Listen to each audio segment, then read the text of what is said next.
ही cigarette है। एक व्यक्ति पी के सुखी हो रहा है और एक व्यक्ति उसको देख करके भी दुखी हो रहा है। यदि आनंद सिगरेट में होता तो हर एक व्यक्ति को आनंद मिलता। आनंद सिगरेट में नहीं साहब, it's how you relate to the object. This is what Bhagavad Gita teaches. How you relate, it's not the situation. We are often complaining about all these situations. Everything has become bad. This thing is bad, that thing is bad. All these things are bad. Why? Because you are not able to relate. Bhagavad Gita teaches you how to relate. That's all. Once you know how to relate it, you are the king of your life. तो पहला क्या? बोले जीवन में कोई साधना को स्थान रखे। कुछ आदमियों की साधना अद्भुत है। मैं काशी से आता हूं तो काशी में, और मैं काशी का हूं तो कोई कह नहीं सकता आप कैसे कह सकते हो, मैं बनारस का हूं तो कह सकता हूं क्या? उधर कुछ एक विशेष तरह का क्या साधना चलती है। एक व्यक्ति ने जो सामने कह दिया बस उसी की हाँ में हाँ मिलाना, यह साधना बहुत लोग जीवन में करते। जो कह दिया, तो एक आदमी था, आप काफी देर से थोड़ा गंभीर है, तो एक आदमी बैठा था, उसके पास में एक व्यक्ति, कोई राजा, उसका मंत्री। तो राजा एक दिन क्या कर रहा, बड़े चाव से बैगन की सब्जी खा रहा है। राजा ने मंत्री की तरफ मुड़ा और कहा, मंत्री तुमको बड़े जानकार आदमी, एक बात को बताओ कि इस संपूर्ण धरती पर सबसे गुणकारी सब्जी कौन सी? मंत्री राजा की तरफ देखा, बोला क्या बात करते हैं साहब, धरती पर सबसे गुणकारी यदि कोई सब्जी है ना तो बैगन है। बैगन का जो गुण है, इसका स्वाद इसको देखिए तो देखने में कितना भारी लगता है, लेकिन हाथ में तो कितना हल्का है। ये अद्भुत सब्जी। सारे सब्जियों का जो भी गुण है, या सारा गुण इस बैगन में ही है।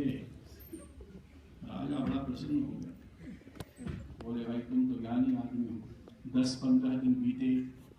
क्या होता है ना, जब राजा किसी चीज की प्रशंसा कर दे तो आसपास रहने वाले जो चाकर परिकर हैं वह उस बात की इतनी अति कर देते हैं कि राजा का मन वहां से हट जाता है। भोजन बनाने वाले ने क्या किया, अब दिन रात बैगन की सब्जी बननी शुरू हो गई। 15 दिन बीते साहब। एक दिन सब्जी आई और राजा ने सब्जी निकाली और पीछे रखा और बोला, आज के बाद यदि कभी यह सब्जी दिखाएगी तो फिर तुम्हारी खैर नहीं। बोला मंत्री कहाँ? बोले बस बैठा हूं, आप बताओ आप। बोले बता धरती पर सबसे वाहियात सब्जी कौन सी है? बोला क्या बात करते हो राजा साहब, सबसे बेकार तो बैगन ही है।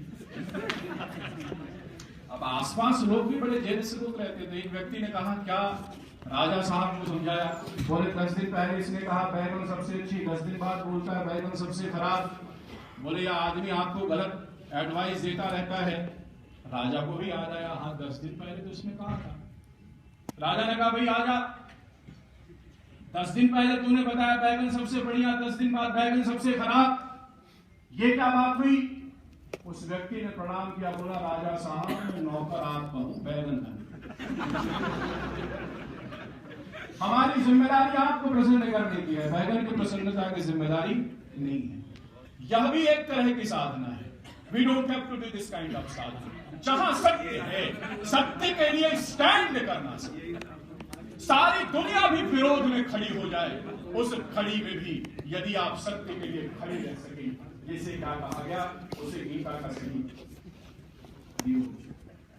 तो पहला का क्विकली साधना। दूसरा क्या है, हम किसकी बात कर रहे हैं? हम बात कर रहे हैं एक्टिव गुड पर्सन बनने की। पहला उसका प्रयास क्या करना है? पहले जीवन में साधना को स्थान देना। कुछ भी करना, थोड़ा योग, थोड़ा ध्यान, थोड़ा जप, थोड़ा यज्ञ, थोड़ा पूजन, थोड़ा पाठ, कुछ भी नहीं संभव है।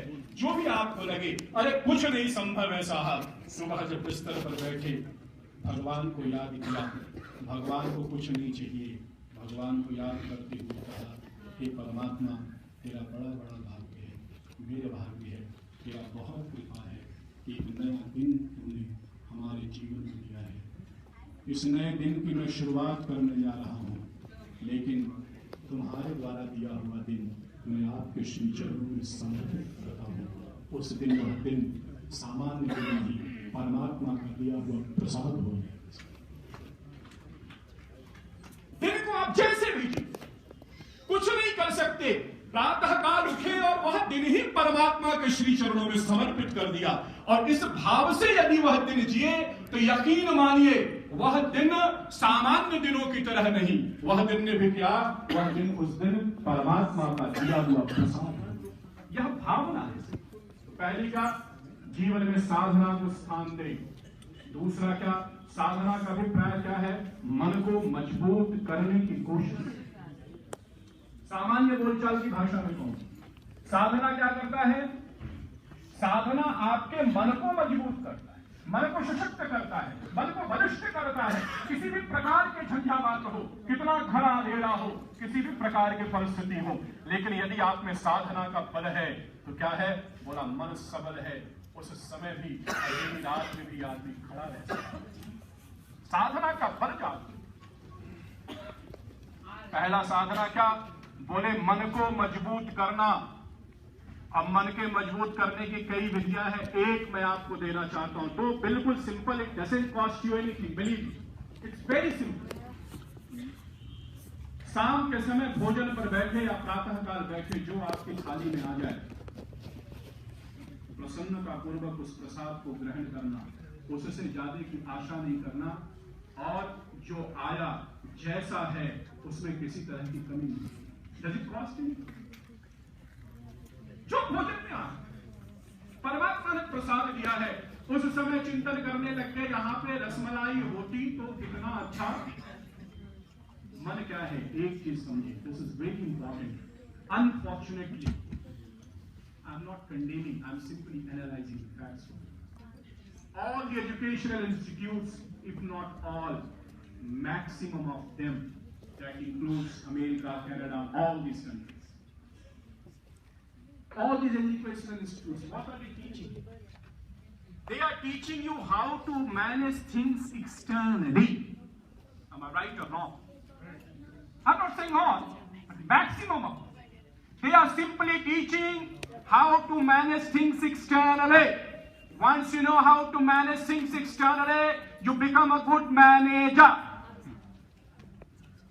Because you know how to manage resources, you know how to manage people, so you become a good manager. But what Bhagavad Gita teaches you, what, how to manage things externally, and in this process we have forgotten how to manage ourselves. हम स्वयं का प्रबंधन कैसे, वही manager, वही मानसिकता, दुनिया के सारे संसाधनों को आपने इकट्ठा कर लिया, यदि आप अपने का प्रबंधन करना नहीं जाने साहब, तो सारी संपत्ति के साथ भी जीवन में सिर्फ दुख होगा। अति संक्षेप में, पहला क्या, साधना, दूसरा सेवा। थोड़ा सेवा का समय निकालना, समय कम है, 2 मिनट में। सेवा क्या है, आप कुछ नहीं कर सकते, आप मत दीजिए कहीं सहयोग ये वो, लेकिन एक काम करिए। क्या जी, एक काम, और आपसे बड़ा कोई सेवक नहीं है। क्या, जो व्यक्ति आपको जैसा मिलता है, follow me very carefully, it doesn't cost you anything, and this is the greatest service you can do to me. जो व्यक्ति आपको जैसे मिलता है ना, जब वह आपसे विदा हो, तो आप जो प्रसन्नता का लेवल लेकर के आपसे मिला था, मेक श्योर कि जब आपसे विदा हो तो जाति प्रसन्न हो। कितना भी दुख देकर के, कोई बात नहीं, चीजें बदलेंगी, यह साहस देकर के विदा कर दिया। एक और दूसरी चीज जिसपे माननीय प्रधानमंत्री जी का भी बहुत ध्यान है, वो क्या, जो स्थान आपको साहब जैसे मिला है, जितना सुंदर मिला है, मेक श्योर उस स्थान का उपयोग करने के बाद उससे अच्छी स्थिति में उसे छोड़ें। आप सेवा करते हैं, साधना, सेवा, और अंतिम चीज क्या, एक्टिव गुड बनना है। लास्ट चीज, पहली क्या जी, साधना, सेवा, और अंतिम है संवाद। संवाद के कारण परिवार टूट रहे हैं। एक ही परिवार में ऊपर रहने वाले व्यक्ति नीचे संवाद नहीं हो रहा है, और आने वाले दिन क्या हो गए, नीचे से मामा टेक्स्ट गलती है, dinner is ready, please come downstairs. This is the condition. संवाद का अभिप्राय क्या है? संवाद वो है जिसको करने के बाद आदमी, भगवान कृष्ण ने अर्जुन को और कुछ नहीं दिया साहब, भगवान कृष्ण ने अर्जुन से सिर्फ संवाद किया है। जहां भी संवाद होगा, ध्यान दीजिए, जहां संवाद नहीं होगा वहां संदेह होगा। यदि आपने संवाद नहीं किया तो संवाद नहीं तो संदेह होगा, और जहां संवाद होगा वहां